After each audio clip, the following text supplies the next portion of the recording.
Hello बच्चों। तो class 10th में आज हम एक्सरसाइज 3.2 स्टार्ट करेंगे।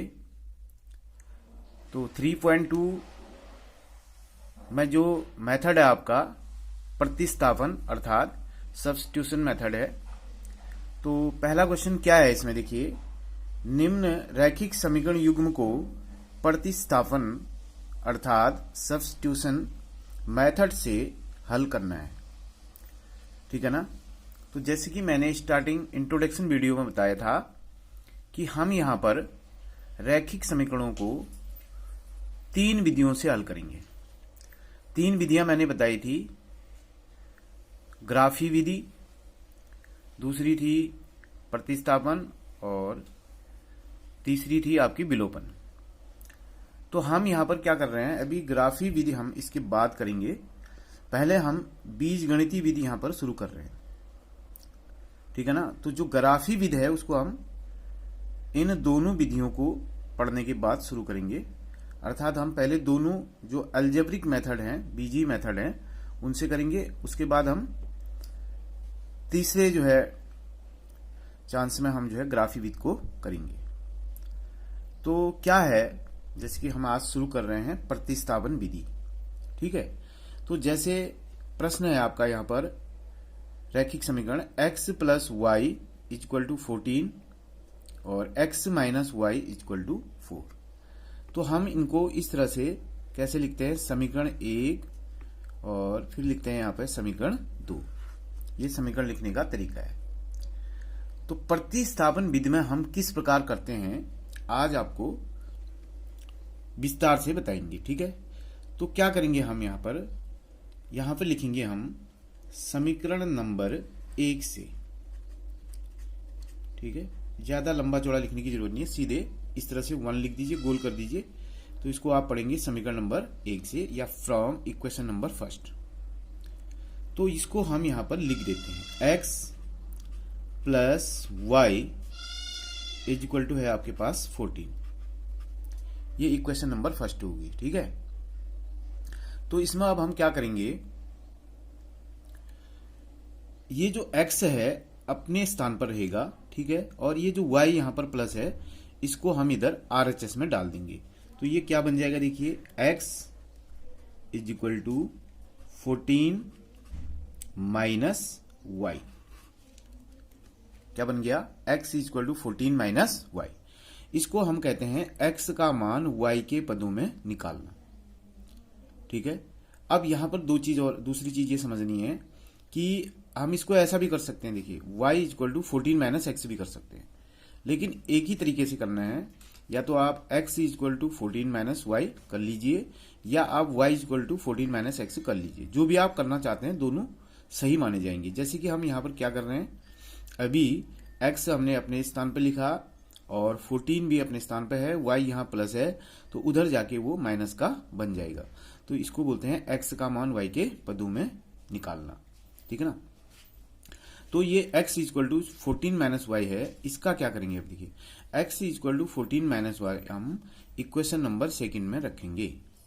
ठीक है। तो यहां पर हम लिख सकते हैं x का मान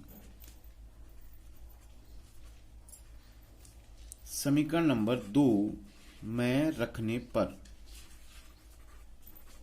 समीकरण नंबर 2 में रखने पर। ठीक। तो समीकरण नंबर 2 क्या है, देखिए, ये है आपका x minus y is equal to 4। ठीक है। अगर हमने ये x का मान y के पदों में इक्वेशन नंबर फर्स्ट से निकाला है ना बच्चों, तो अब हम इसको फर्स्ट में नहीं रखेंगे। फर्स्ट में अगर रखेंगे तो पूरी वैल्यू आपकी 0 हो जाएगी। तो x का ये जो 14 माइनस वाई मान हमने निकाला है यहां पर, इसको हमें सेकंड में ही रखना होगा। ये सेकंड है आपका। तो x minus y equal to क्या है, 4 है। ठीक है। अब क्या करेंगे, जो ये x है इस समीकरण में, ये x है, जो इस x की जगह पर हम लिखेंगे 14 माइनस वाई। तो लिख देते हैं, इस x की जगह पे क्या लिखेंगे, 14 माइनस वाई। ठीक है। ध्यान से देखिए, जो नए बच्चे हैं उनको खास तौर पे ध्यान से देखना होगा। इस x की जगह पे 14 माइनस वाई लिखेंगे और ये बाद में क्या है आपका माइनस वाई, और इधर इक्वल टू में कितना है आपका ये 4। इस तरह से आ गया। क्लियर हो गया। देखिए हमने क्या किया, दोबारा से एक बार और देख लीजिए। इस x की जगह पर ये देखिए x क्या आया है 14 माइनस वाई, तो इस x की जगह पर हम रख देंगे 14 माइनस वाई, और ये माइनस वाई अपने स्थान पे ये वाला, ठीक है। तो ये ऐसा बन गया 14 माइनस वाई इक्वल टू 4। अब क्या होगा देखिए 14 का 14, अब ये भी माइनस वाई है और ये भी माइनस वाई है, ठीक है। इसका साइन भी माइनस है, इसका भी माइनस है, ठीक है।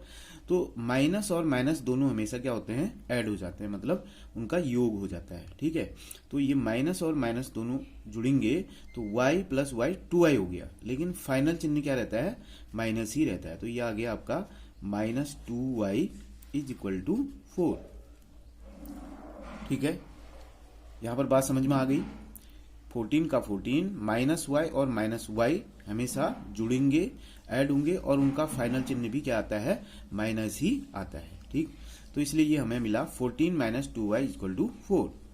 अब क्या होगा देखिए, ये जो माइनस 2y है ये अपनी जगह पर यहीं पे रहेगा, और ये जो 4 है ये भी अपनी जगह पर रहेगा, लेकिन ये जो 14 प्लस का है ये जब इस तरफ आएगा, आरएचएस में जाएगा, दाएं पक्ष में जाएगा, तो इसका साइन यहाँ प्लस था, यहाँ आने पे क्या हो जाएगा माइनस, तो यहाँ पे यह आ गया माइनस 14।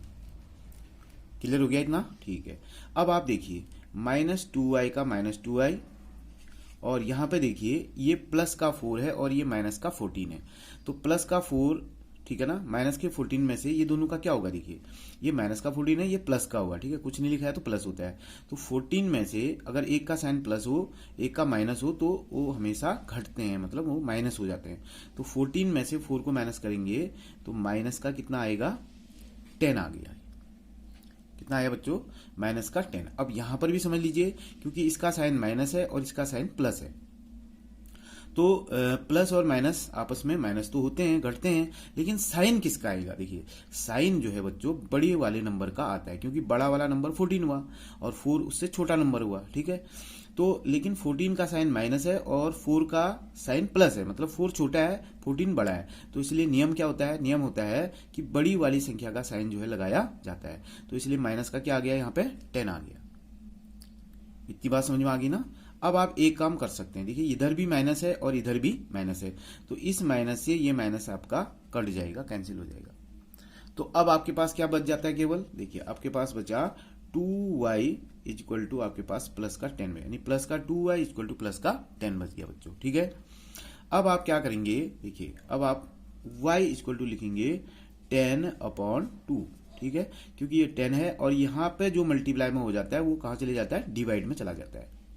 तो ये 2 5 जा कितना हो जाएगा, 10 हो जाएगा। तो आपके पास आ गया y इज इक्वल टू कितना आ गया बच्चों, 5 आ गया। कितना आ गया, y इज इक्वल टू 5। तो y का मान आपका आ गया। दो चर वाले रैखिक समीकरणों को हल करने का मतलब क्या है, इस चीज को भी समझना है।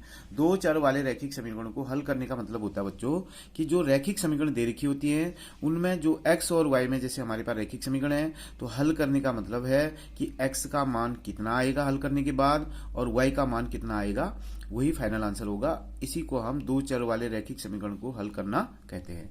तो हमारे पास आपने देखा कि किसका मान आ चुका है, y का मान आ चुका है। अब हमें किसका मान निकालना है बच्चों, x का। तो x का मान कैसे निकालेंगे, इसको भी आपने देखना है ध्यान से। देखिए अब हम क्या करेंगे, y इज इक्वल टू 5 समीकरण नंबर 1 में रखने पर, किस में रखने पर, समीकरण नंबर 1 में रखने पर। समीकरण नंबर 1 में रखो या 2 में रखो, ठीक है। यहाँ पर भी ये भी समझाते हैं अभी आपको। देखिए x plus y equal to 14 है, जैसे मैंने क्या लिखा है यहाँ पर, y इक्वल टू 5 समीकरण 1 में रखने पे, ठीक है। समीकरण 2 में भी रख सकते हैं, किसी में भी रख सकते हैं, ठीक है। लेकिन अक्सर हमें कोशिश ऐसी करनी चाहिए कि जो समीकरण सरल है अर्थात छोटी है उसमें रखना चाहिए। लेकिन अगर इस प्रश्न की बात करें, यहाँ पर दोनों समीकरणों की बात करें, तो इन दोनों समीकरणों में कोई इतनी ज्यादा जो है कोई सरल या कोई ज्यादा कठिन नहीं है, दोनों सरल ही हैं, छोटी समीकरण हैं। तो आप यहाँ पर समीकरण 1 में भी रख सकते हैं, 2 में भी रख सकते हैं। लेकिन आने वाले समय में जैसे आपके पास बड़े क्वेश्चन आएंगे तो वहां पर आप ध्यान देंगे कि आप उस समीकरण में रखें जो समीकरण क्या होगी, छोटी होगी, ठीक है, ताकि आपकी कैलकुलेशन आसान रहेगी। तो यहां पर ऐसी बात नहीं है क्योंकि दोनों समीकरण लगभग सेम है। बराबर ही हैं, कोई ज्यादा बड़ी छोटी नहीं है। तो अब हम क्या करेंगे, x इक्वल टू 5 जो है इस इक्वेशन में हम जहां पर x लिखा है वहां पर क्या लिख देंगे, ये 5 जो है, ये जो 5 है इस x की जगह पे लिख देंगे। तो लिख देते हैं, देखिए 5 प्लस वाई इक्वल टू हमारे पास आ गया 14, ठीक है। नहीं, यहां पे थोड़ा सा गलत हो गया, देखिए 1 मिनट है। देखिए क्या था, x plus y equal to 14, यानी y का मान निकाला है ना हमने, तो y की जगह पे रखें ना कि x की जगह पे। तो हमने यहाँ गलती से x की जगह पे रख दिया। हमें y का मान किसकी जगह पे रखना होगा, y की जगह पे। तो रखिए, तो x प्लस वाई का मान आ गया 5 इक्वल टू कितना आ गया, 14 आ गया बच्चों, ठीक है। क्योंकि x y का मान तो आ चुका है हमारा, अब हमें निकालना है x का मान। तो अब आपके पास हो जाएगा x इक्वल टू 14, ठीक है। ये प्लस का है तो उधर जाने पे किसका हो जाएगा, माइनस का।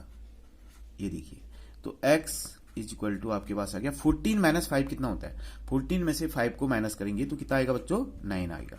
ये बच्चों आपका x का मान भी आ गया। और यहां आपने किसका मान निकाल दिया था पीछे, y का मान। अब आप लिखेंगे यहाँ पे x इक्वल टू आपके पास आ गया 9 और y इक्वल टू आपके पास आ गया 5। ये आपका फाइनल आंसर आ गया, x का मान भी आ गया और y का मान भी आ गया। x equal to 9, y equal to 5। और इसमें एक और अच्छी बात है कि जो आंसर होते हैं उसको आप मौखिक चेक कर सकते हैं। इस क्वेश्चन में देखिए x का मान 9 आया, y का मान कितना आया, 5 आया। देखो 9 प्लस 5 करेंगे तो कितना आ जा रहा है, 14 आ जा रहा है। इसी प्रकार दूसरी इक्वेशन को भी आप सेटिस्फाई करा सकते हैं। देखिए x इक्वल टू 9 आया और y इक्वल टू कितना आया, 5 आया। 9 माइनस 5 कितना आ गया, 4 आ गया। तो ये एक ऐसा टॉपिक होता है, जितने भी टॉपिक आप क्लास 10th में पढ़ेंगे उसमें से सबसे अच्छा टॉपिक होता है दो चर वाला रेखीय समीकरण।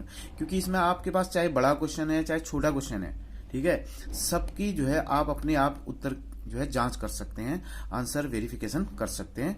आपको आंसर शीट देखने की भी जरूरत नहीं पड़ेगी।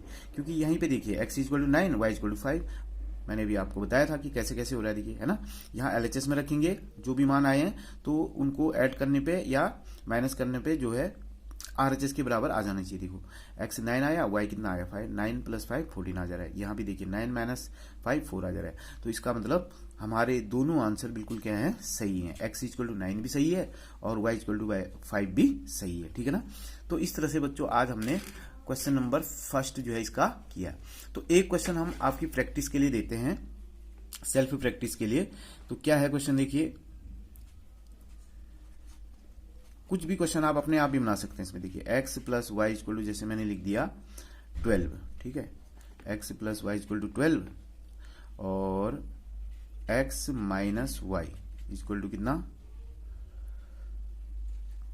आपके पास हो गया 4, ठीक है। ये एक रैखिक समीकरण युग्म आपका बन गया। तो इसे आप सॉल्व कीजिए और सॉल्व करने के बाद आप इसी तरह से पुट करना, देखेंगे कि कितना आना चाहिए, LHS इक्वल टू RHS आना चाहिए। तो इससे आप अपनी प्रैक्टिस कर सकते हैं। तो एक क्वेश्चन मैंने आपकी प्रैक्टिस के लिए आपको दे दिया है, ठीक है ना। तो इसी प्रकार हम अगली वीडियो में आपको क्वेश्चन नंबर 2 कराएंगे। और क्वेश्चन नंबर 2 करने से पहले आप इस वीडियो को पूरा देखिए और लाइक, शेयर और सब्सक्राइब जरूर करें, ताकि अगली वीडियो जो है आपको और अच्छे से बना के आपके सामने पेश करी जा सके। तो आज के लिए बस इतना ही। Thank you.